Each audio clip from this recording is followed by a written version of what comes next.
Friends, welcome to our YouTube channel Education Academy. So friends, आज हम पढ़ने जा रहे हैं क्लास 10th का चैप्टर 13 सरफेस एरिया एंड वॉल्यूम। तो अब हम जानेंगे सरफेस क्या होता है।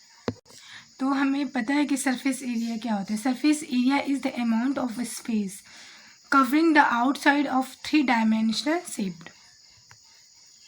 सो फ्रेंड्स, देखते हैं इसकी definition. Surface area, it is the amount of space covering the outside of the 3 dimensional shape. दूसरा हमारा आता है curved surface area. Curved surface area, curved surface area is a solid measurement of outer area where the extension of top and bottom, जैसे कि ये हमारा top और ये हो गया बॉटम, इन दोनों को छोड़ दे तो ये क्या जो बच गया वो क्या होता है हमारा कर्व्ड सरफेस एरिया। इसके बाद आता है हमारा volume, the amount of space that contain with in an object और सॉलिड स्पेस। जैसे कि इस ऑब्जेक्ट के अंदर हम किसी भी चीज़ को कितने अमाउंट में रख सकते हैं उसे ही क्या कहते हैं, वॉल्यूम कहते हैं। अब चलिए, अब हम एक के बाद एक को देखते हैं। अब हम देख रहे हैं ये क्या है, क्यूब है। क्या है, क्यूब है। अब इसकी लेंथ, ब्रेड्थ और हाइट ये क्या होती है, तीनों जो है इक्वल होती हैं। इसकी लेंथ को क्या मान लेते हैं, ये ए मान लेते हैं। ये इसकी ब्रेड्थ हो जाएगी और ये क्या हो जाएगी, इसकी हाइट हो जाएगी। अब इसके एक फेस का जो एरिया है वो होता है ए स्क्वायर। तो इसके अंदर 6 फेसेस होते हैं, तो इसका टोटल सरफेस एरिया कितना हो जाएगा, 6 गुने a square equals to 6a square. अब हम कर्व सरफेस एरिया की बात करते हैं इसमें। तो इसके कर्व सरफेस एरिया के लिए हमें इसका टॉप और इसका बॉटम छोड़ना पड़ता है। तो क्या हो जाएगा, curve surface area is equals to 4 into a square equals to 4a square. अब इसकी वॉल्यूम के लिए इसकी लेंथ, ब्रेड्थ और हाइट के लिए मल्टीप्लाई करना पड़ता है। तो वॉल्यूम क्या हो जाएगा, volume is equals to L into B into h. L for length, B for breadth और H फॉर हाइट। तो ये क्या हो जाएगा, A into a into a. तो क्या हो जाएगा, A क्यूब हो जाएगा। इसका जो वॉल्यूम हो जाएगा A क्यूब हो जाएगा। अब बच्चों हम बात करते हैं क्यूबॉइड की।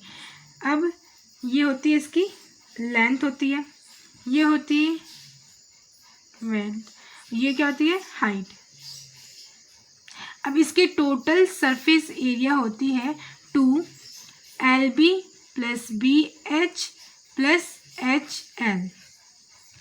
अब हमें इसी कर्व सरफेस एरिया के लिए इसका टॉप और बॉटम छोड़ना पड़ता है। तो क्या हो जाएगा, curve surface area is equals to 2LH plus H और B। अब इसके वॉल्यूम के लिए इसका लेंथ, ब्रेड्थ और हाइट को मल्टीप्लाई करना होता है। तो वॉल्यूम हो जाएगा इसका L into B into H. तो ये हो जाएगा LBH। तो ये हमारा हो गया। अब हम लोग नेक्स्ट टॉपिक पे चलते हैं। अब हम लोग बात करते हैं सिलेंडर की। सिलेंडर, अब इसमें हम देखते हैं ये होता है, अब देखिए ये जो होता है ये इसकी रेडियस होती है और ये जो होती है इसकी हाइट होती है।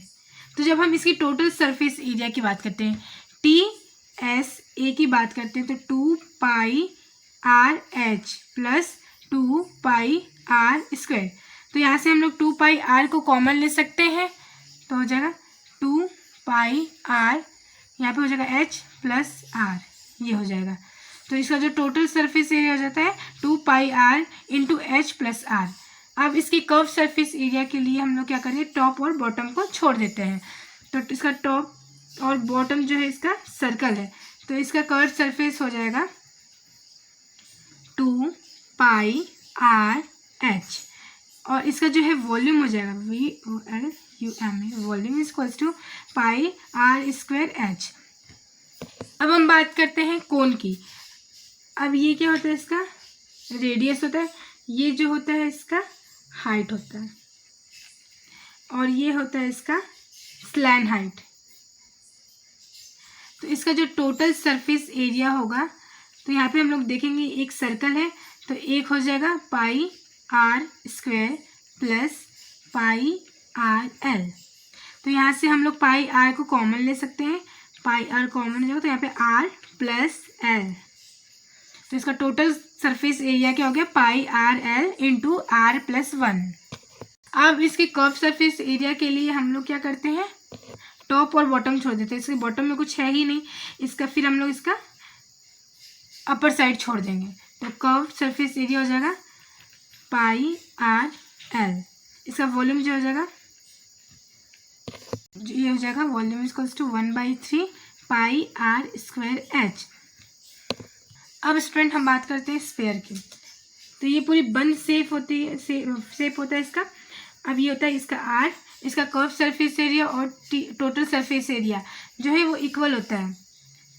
तो इसका टोटल सरफेस एरिया, और या फिर हम कह सकते हैं curve surface area equals to 4 pi R square, और इसका वॉल्यूम होता है 4/3 पाई आर क्यूब। अब स्टूडेंट ये क्या है, हेमिस्फीयर है। अब हम किसी भी चीज़ को बीच से काट कर दें, तो अगर वो चीज़ अंदर से खोखला है तो ये शेप बनेगा, और अगर वो अंदर से पूरा भरा हुआ है तो उसके अंदर ये भरा रहेगा।